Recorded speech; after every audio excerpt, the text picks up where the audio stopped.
Hello दोस्तों, तो आज फिर हम डिस्कस करेंगे कुछ इम्पॉर्टेंट क्वेश्चन जो कि इम्पॉर्टेंट होंगे आपके यूपीपीएससी प्रीलिम्स एग्ज़ाम 2023 के लिए। और यदि उसके साथ साथ यदि आप कोई और भी एग्ज़ाम देते हैं जिसमें जीएस और जी के करंट अफेयर्स के कुछ क्वेश्चन पूछे जाते हैं, तो ये सारे क्वेश्चन आपके उन एग्ज़ाम्स के लिए इम्पॉर्टेंट हैं। तो बढ़ते हैं देखते हैं पहला क्वेश्चन। तो पहला क्वेश्चन है कि बॉम्बे एसोसिएशन जो कि इस्टेब्लिश हुआ था, जिसकी स्थापना हुई थी 1852 में। The first political association in Bombay presidency was founded by Hume in 1852। तो आपको बताना है कि बॉम्बे एसोसिएशन है जो कि 1852 ईस्वी में इस्टेब्लिश हुआ था। इसका फाउंडेशन किसने रखा था और किसके द्वारा इसको बनाया गया था? जगन्नाथ शंकर सेठ, दादा भाई Naoroji, Surendranath Banerjee, sir Syed Ahmad Khan.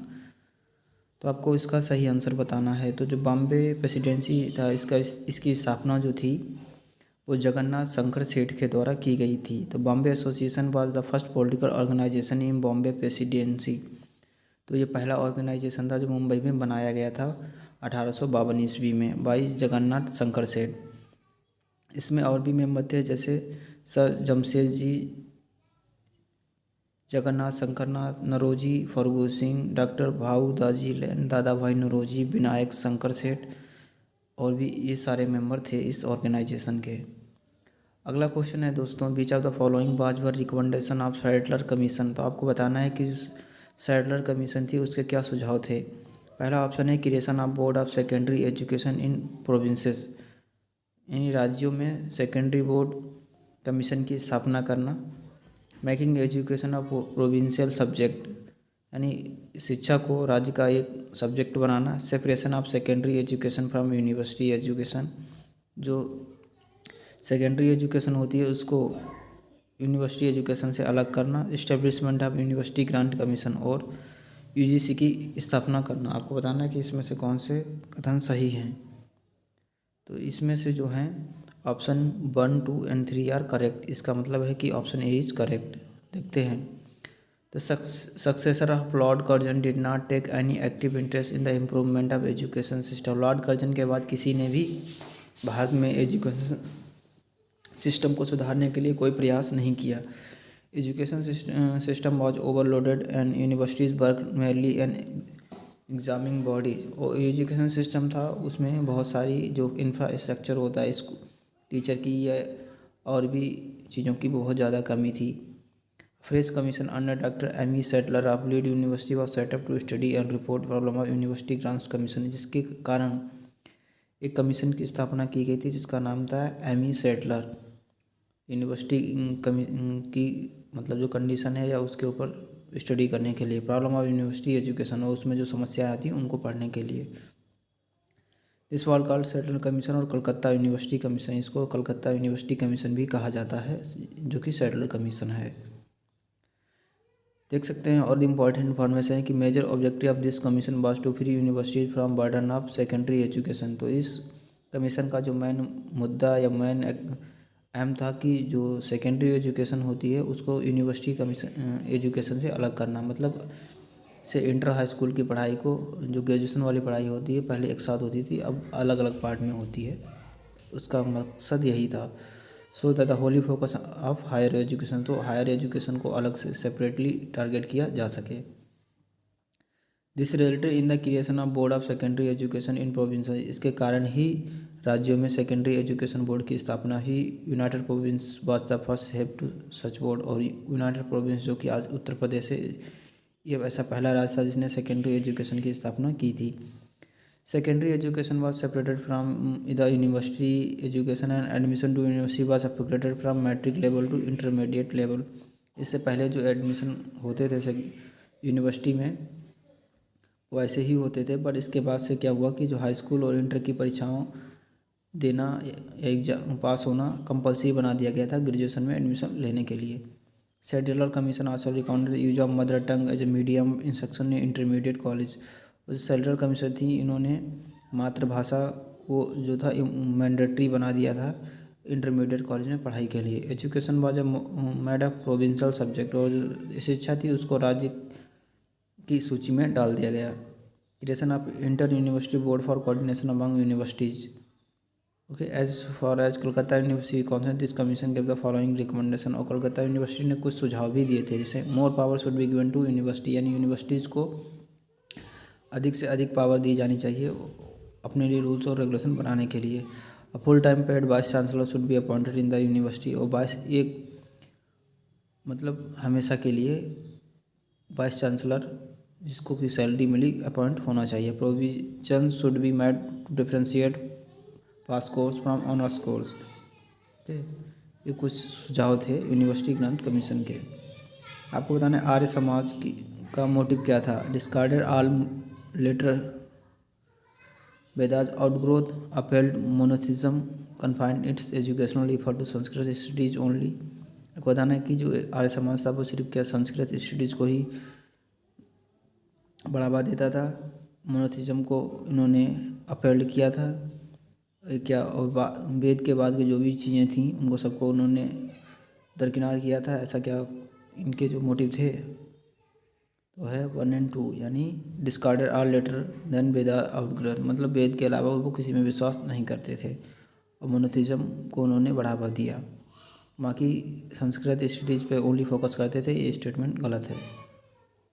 Social reform body was founded by Swami Dayanand Saraswati in 1875। तो समाज सुधार आंदोलनकारी दयानंद सरस्वती के द्वारा ये सोशल रिफॉर्म ऑर्गेनाइजेशन को फाउंड किया गया था under the influence of western education and science. और ऐसा माना जाता है कि इनके ऊपर जो वेस्टर्न यानी पश्चिमी साइंस का जो प्रभाव था इनके ऊपर ज़्यादा था। ये पश्चिमी शिक्षा का प्रभाव दयानंद सरस्वती के ऊपर पड़ा, जिसकी वजह से उन्होंने ये इस ऑर्गेनाइजेशन या इस संस्था की स्थापना की। आर्य समाज, द ब्रह्म समाज एंड प्रार्थना समाज was started to establish process and largely succeeded in its effort। अगला क्वेश्चन है कि which of the following is are correct observation about the relative position of French and British just before the Carnatic war. आपको बताना है कि France और British की India में पोजीशन के से रिलेटेड कर्नाटिक वार से पहले उन दोनों की क्या स्थिति थी। मेरी time power of English was superior that of the French, क्या अंग्रेज़ों की जो नेवल शक्ति थी वो फ्रांस से ज़्यादा ताकतवर थी। While British company was backed by government, French company was more private company, क्या ऐसा था कि ब्रिटिश कंपनी जो थी वो सरकारी कंपनी थी और फ्रांस की कंपनी प्राइवेट कंपनी थी। Settlement of English in India were superior those of French, उस समय क्या इंग्लिश का जो सेटलमेंट था वो फ्रांसीसी से ज़्यादा अधिक पावरफुल था इंडिया में। आपको बताना कि कौन से कथन इसमें सही हैं गलत। तो ये है ओनली 1 और 2। और British company was backed by government, तो ये स्टेटमेंट गलत है, क्योंकि हम सब जानते हैं कि ब्रिटिश जो कंपनी ईस्ट इंडिया कंपनी थी वो एक प्राइवेट कंपनी थी और फ्रेंच की जो कंपनी थी वो एक सरकारी कंपनी थी। तो यहाँ पे कथन 1 और 3 बिल्कुल सही है। तो second statement is not correct here. Relative position of French and British on the evening of Carnatic war. देख सकते हैं कर्नाटिक वार से पहले अंग्रेज़ों और फ्रांस की जो स्थिति इंडिया में थी वो कुछ इस तरीके से थी। पोजीशन ऑफ इंग्लिश कंपनी व superior that of the French company, मतलब इंग्लिश कंपनी की जो ताकत थी फ्रेंच कंपनी से कुछ बहुत ज़्यादा थी। सी पावर ऑफ इंग्लिश व सुपीरियर, और नेवल शक्ति भी अंग्रेज़ों की फ्रांसीसियों से बहुत ज़्यादा ताकतवर थी। English settlement were superior to those of French, और इंग्लिश अंग्रेज़ों के जो इंडिया में जहाँ अंग्रेज़ रहते थे उनकी पोजीशन जो थी फ्रांसीसी से कुछ ज़्यादा ही स्ट्रांग थी। French company was backed by government, English company was a private concern. तो देख सकते हैं कि फ्रेंच कंपनी जो थी वो वहाँ की सरकार के द्वारा सरकारी कंपनी थी, जबकि इंग्लिश एक प्राइवेट कंपनी थी।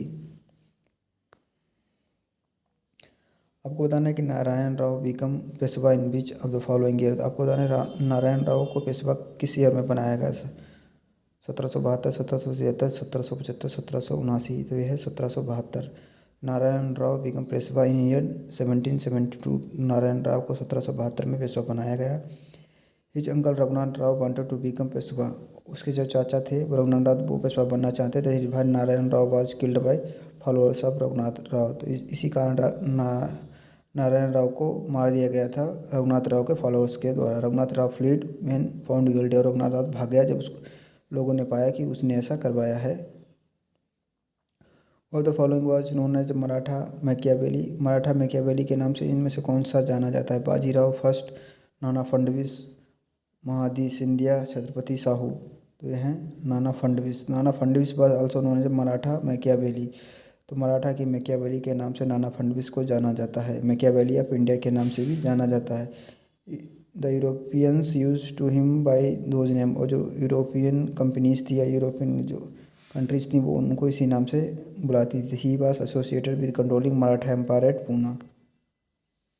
क्वेश्चन आया कि which of the following act is also known as Saint Helena act. आपको बताना है कि इनमें से कौन सा एक्ट था जो सेंट हेलिना एक्ट के नाम से भी जाना जाता था। चार्टर एक्ट ऑफ 1813 का, चार्टर्ड एक्ट 1833 का, चार्टर एक्ट 1853 का, या गवर्नमेंट ऑफ इंडिया एक्ट 1858 का। तो यह है चार्टर्ड एक्ट ऑफ 1833, यानी 1833 के चार्टर्ड एक्ट को हेलिना एक्ट के नाम से भी जानते हैं। तो chartered act of 1833 was also known as Saint Helena act. तो चार्टर्ड एक्ट जो था 1833 का उसको सेंट हेलिना एक्ट भी कहते हैं।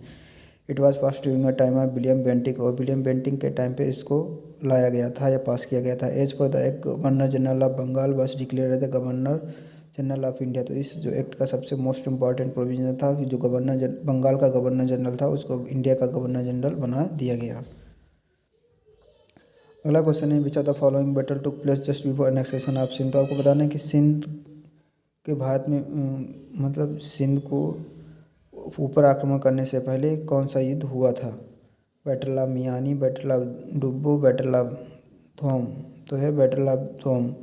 Battle of Miani took place on 17 February 1843 lead under leadership of Charles Napier. तो चार्ल्स नेपियर की लीडरशिप में जो बैटल ऑफ मियानी था वो 17 फरवरी 1843 को हुआ था। Battle of Dubbo was also known battle of Hyderabad took place on 24 March 1843 under leadership of captain James autumn.